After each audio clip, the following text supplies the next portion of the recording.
इतिहास जब स्वतंत्रता संग्राम की गाथा सुनाता है तो अक्सर हमें दिखते हैं झंडा उठाए वीर, नारे लगाते सेनानी, लेकिन कुछ युद्ध चुपचाप लड़े जाते हैं। कुछ नायक ऐसे होते हैं जो न तस्वीरों में मिलते हैं न किताबों में, लेकिन उनका साया देश की सबसे बड़ी घटनाओं के पीछे होता है।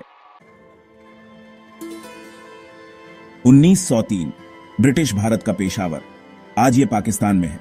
सर्द हवाओं में एक बच्चे की किलकारी गूंजी। उसका नाम रखा गया भगत राम तलवार। वो एक साधारण आर्य समाजी परिवार से था। न कोई राजवंश, न कोई वीरता की विरासत, बस एक चीज उसे विरासत में मिली, भारत को आजाद देखने की भूख। भगत राम ने स्कूल की किताबों से कम और जिंदगी के थपेड़ों से ज्यादा सीखा।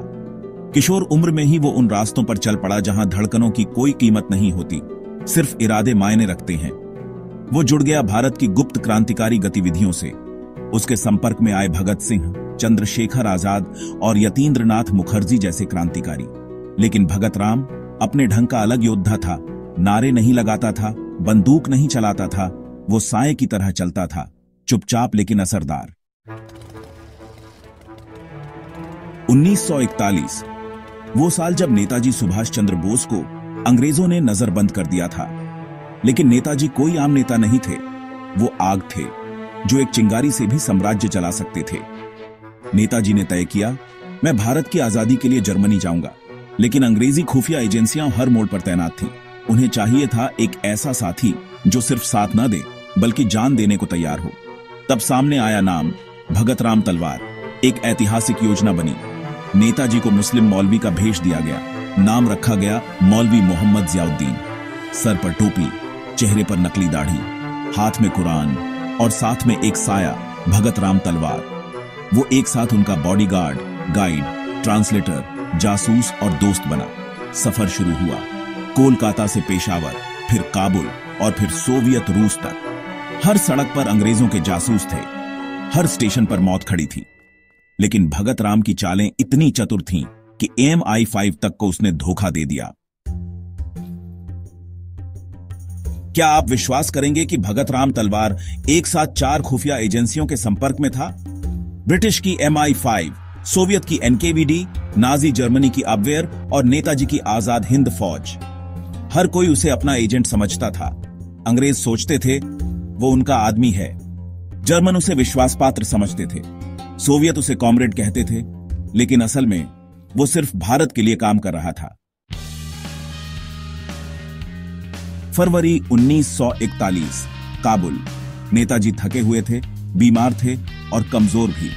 रास्ते बेहद खतरनाक थे। भूख, थकान और हर गली में मौत की आशंका थी। लेकिन भगत राम ने सबको चकमा देकर सोवियत दूतावास से गुप्त संपर्क स्थापित किया।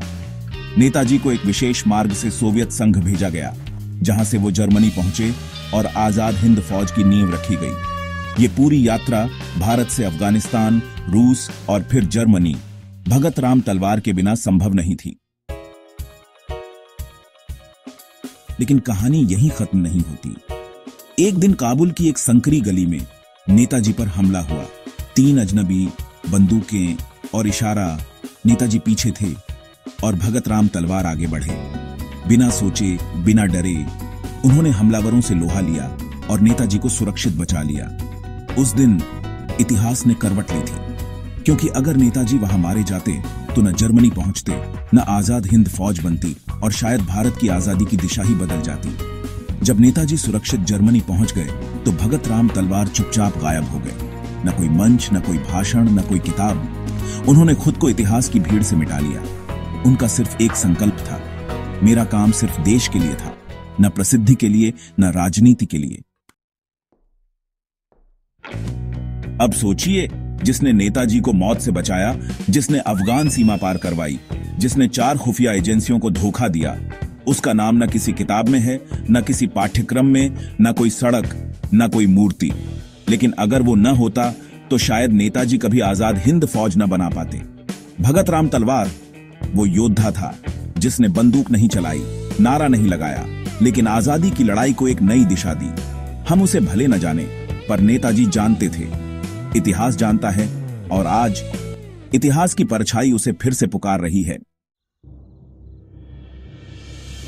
एक समय था जब सुभाष चंद्र बोस की हर सांस पर मौत मंडरा रही थी, और तब एक साया बना ढाल, एक ऐसा नाम जिसे इतिहास ने कभी जोर से पुकारा ही नहीं।